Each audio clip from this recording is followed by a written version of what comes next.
जहानाबाद के एक व्यक्ति की मौत हुई है, उनके लिए क्या कुछ मांगे करेंगे आप लोग?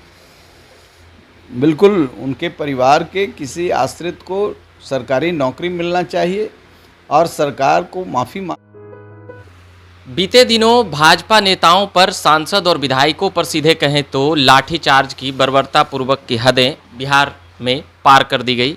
डाकबंगला चौराहा पटना रणभूमि का क्षेत्र बना और उन तमाम मुद्दों पर बात करने के लिए अभी हम आए हैं लोजपा रामविलास के राष्ट्रीय उपाध्यक्ष अरुण कुमार जी से। जहानाबाद के पूर्व सांसद भी रहे हैं और जहानाबाद के ही एक व्यक्ति की मौत हो गई है। अब क्या होगा आगे और क्या कुछ बातें हैं, उन तमाम बातों को पहले समझेंगे। यह जिस प्रकार से यह घटना को कह सकते हैं कि अंजाम दिया गया, इसे कैसे देखते हैं? देखिए,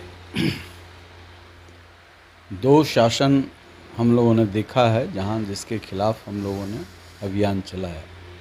ये बीते दिनों की बात नहीं है, अभी घाव बहुत ताज़ा है, कल ही की घटना है। जी। और हम अस्पताल भी गए, लोगों को देखा, उन घायल लोगों को भी देखा और जो परिदृश्य बिहार की पुलिस ने उपस्थित की है, यह कोई जिम्मेवार पुलिस, पीपल फ्रेंडली पुलिस का नहीं है, जिसका आलाप तथाकथित विद्वान आदमी, जिन पर बहुत सारी किताबें, रसमंजरी के लोग, उनके वो रसमंजरी के लोग भी हैं, खुद भी रसमंजरी वाले हैं, आनंद लिए होंगे कल की घटना पर। रसमंजरी कार्यक्रम उनके यहाँ चला होगा नीतीश कुमार जी के, और रसमंजरी के लोग अब किताब भी लिख रहे हैं बहुत उनको खुश करने के लिए। तो हम तो उसी दिन समझ गए थे जिस दिन उन्होंने सरकारी काम में बाधा के लिए कानून बनाया, तो उनका 74 काफूर हो गया। 74 आंदोलन में वो सबसे पिछली पंक्ति में थे और कोई नहीं जानता था, लेकिन भीतर भीतर वो अपना इंतजाम कर रहे थे। तो लालू यादव के खिलाफ भी हम लोगों ने प्रदर्शन किया है, 74 आंदोलन का भी सीन देखा है, गोली भी चली, आंसू गैस भी चले, लेकिन भीड़ को तीतर बीतर करने के लिए। यहाँ तो भीड़ में कोई एग्रेशन था ही नहीं। भाजपा के नेता बता रहे थे कि प्लान बे में हम लोगों को पीटा गया, मारा गया। अब इसमें कोई दो मत नहीं है, एकदम प्लान वे में मारा गया है। ये लोग दुरुपयोग कर रहे हैं सत्ता का, पुलिस का, और निश्चित तौर से इन लोगों ने लोकतंत्र का गला घोंटा है। एक सांसद को, जिसकी हम लोगों ने भी गिरफ्तारी दी है, हम लोगों ने भी प्रदर्शन किया है, तो एक मजिस्ट्रेट आकर के गिरफ्तार करते हैं, कहते हैं, गिरफ्तार भी नहीं कहते हैं कि चला जाए सर, आप अरेस्ट हो गए, शांति से लोग जाता है। उसके बाद जो शेष कार्यकर्ता को बसों में लाद करके कहीं पहुंचा दिया जाता है, कहीं दूर भी ले जाके छोड़ दिया जाता है। ये तरीका नहीं है। आप चार्जशीटेड हैं, आपके खिलाफ आप बड़े भ्रष्टाचार की कहानी कहते थे, आप ही के लोगों ने इन पर चार्जशीट भी कराया है। सारे जो आपके भतीजा हैं, भतीजा के जो पिता हैं, उन पर जितना केस कराने वाले हैं, आप सत्ता भोग रहे हैं दोनों मिलकर के।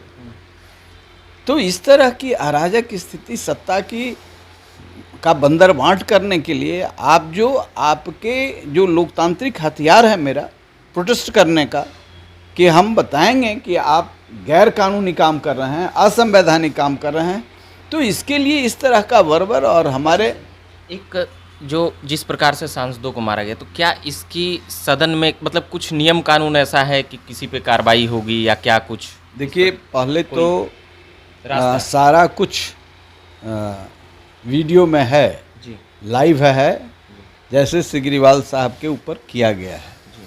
तो इनको शांतिपूर्ण प्रदर्शन करने का राइट है, और इस तरीके से पीटा गया है तो इसके लिए अकाउंटेबल हैं यहाँ के पुलिस पदाधिकारी, और इस पर प्रिविलेज का मामला बनता है।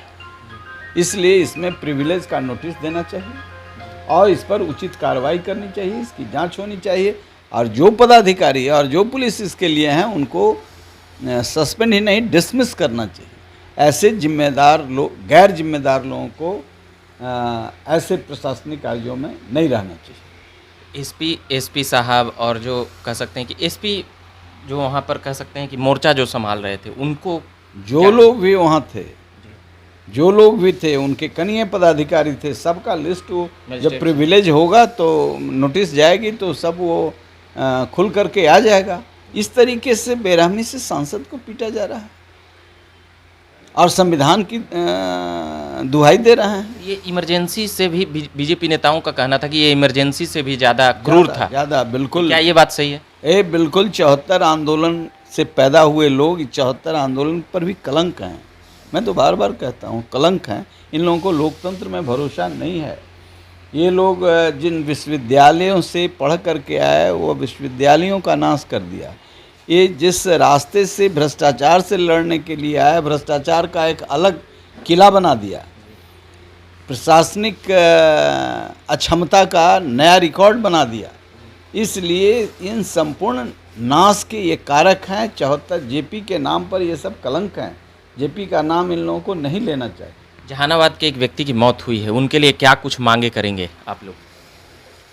बिल्कुल, उनके परिवार के किसी आश्रित को सरकारी नौकरी मिलना चाहिए और सरकार को माफ़ी मांगना चाहिए कि हम जो शांतिपूर्ण तरीके से लोग कर रहे थे और एक अलग उनके परिजनों की ओर से 302 का मुकदमा इन लोगों पर किया जाना चाहिए। किन पे? सरकार पे या प्रशासन? किस पे?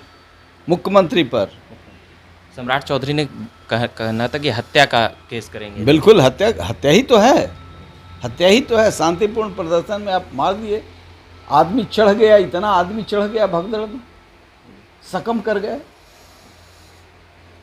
चलिए, तो ये बात कर रहे थे हम अभी जहानाबाद के पूर्व सांसद अरुण कुमार जी से। तमाम बातों पर अभी अपने वक्तव्य दे रहे थे। उसी में जो मृतक हैं उनके परिजनों के जो आश्रित हैं एक सरकारी नौकरी और उन्हें कह सकते हैं कि माफ़ी भी मांगनी चाहिए, ये कहना था अरुण जी का। तो अभी के लिए इतना ही कहेंगे। बाकी खबरें आप लगातार देख रहे होंगे झकास भारत पर कल के प्रदर्शन का। अभी के लिए इतना ही कहेंगे। मेरा नाम रविकांत हुआ, कैमरे के पीछे अनिल जी हैं। धन्यवाद।